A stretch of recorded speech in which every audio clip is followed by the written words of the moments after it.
class 5th and your subject is English, section number C, and this is your poem number 1, zoo manners.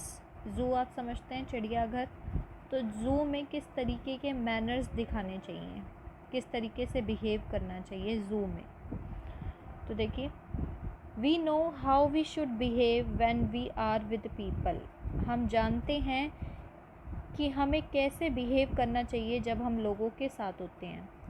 Did anyone tell you how we should behave with animals. क्या आपको कभी किसी ने बताया है कि हमें animals के साथ कैसे बिहेव, कैसे बर्ताव करना चाहिए। Have you seen children ill treating a dog और कैट और अ बर्ड। क्या आपने कभी किसी बच्चे को परेशान करते हुए देखा है, किसी कुत्ते को, कैट को, इल ट्रीटिंग मतलब बुरे तरीके से बर्ताव करते हुए देखा है किसी कैट के साथ, बर्ड के साथ या डॉग के साथ। रिसाइट एंड रिजॉइस, यहाँ से हम पढ़ते हैं और समझते हैं। यहाँ पे बी केयरफुल वट यू से और do when you visit the animals at the zoo. यहाँ पे कह रहे हैं बी केयरफुल, आपको केयरफुल रहना चाहिए। यू से और डू, वट यू से और डू, जो भी आप कहते हैं, जो भी आप करते हैं। When you visit the animals at the zoo, जब आप चिड़ियाघर में एनिमल्स, जानवरों को देखने जाते हैं। Don't make fun of the camel's hump, he is very proud of his noble bump. कहते डोंट मेक फन, मजाक मत बनाओ, of the camel's hump, hump ये वाला पार्ट होता है इसके कैमल का, तो कैमल की हम का मजाक मत बनाओ।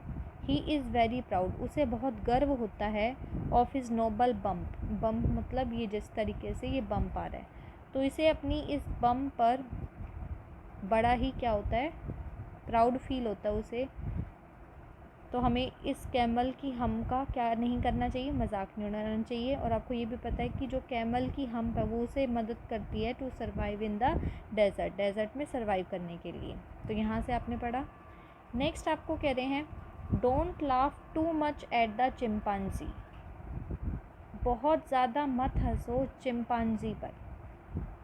ही thinks he is as wise as you और मी, वह सोचता है कि वह तुम्हारी तरह, हमारी तरह ही क्या है, बहुत ज़्यादा चतुर है, वाइज है। तो अब देखते हैं चिंपांजी की जो मोस्टली हरकतें होती हैं वो ह्यूमन बींग्स की तरह होती हैं। तो चिंपांजी को लगता है कि वो ह्यूमन बींग्स जितना ही वाइज है, तो बहुत ज़्यादा मत हंसो। And the penguins strutting around the lake can understand remark you make. कह रहे जो वो श्रटिंग करते हैं, श्रटिंग का मतलब होता है गर्व से चलना। अराउंड द लेक, लेक के आसपास। Can understand remarks you make, वो समझ सकते हैं जो भी तुम उनके ऊपर रिमार्क करते हो, जो भी तुम बात बोलते हो, जो भी उनके बारे में कुछ कहा जाता है वो अच्छे से समझते हैं पेंगुइन्स। नेक्स्ट कह रहे हैं treat them as well as they do you, उन्हें ऐसा ट्रीट करो जैसा वो तुम्हारे साथ बर्ताव करते हैं। And you will always be welcome at the zoo, और तुम्हारा हमेशा से चिड़ियाघर में स्वागत किया जाएगा। तो यहाँ पे आपको इस पोएम में आपको मैनर्स बता रखे हैं, हाउ टू बिहेव, आपको जू में कैसे बिहेव करना चाहिए, कैसे बर्ताव करना चाहिए। यहाँ पे एलियन मैथियस इसके पोएट हैं, ठीक है, एलियन मैथियस, और this is the poem about जू।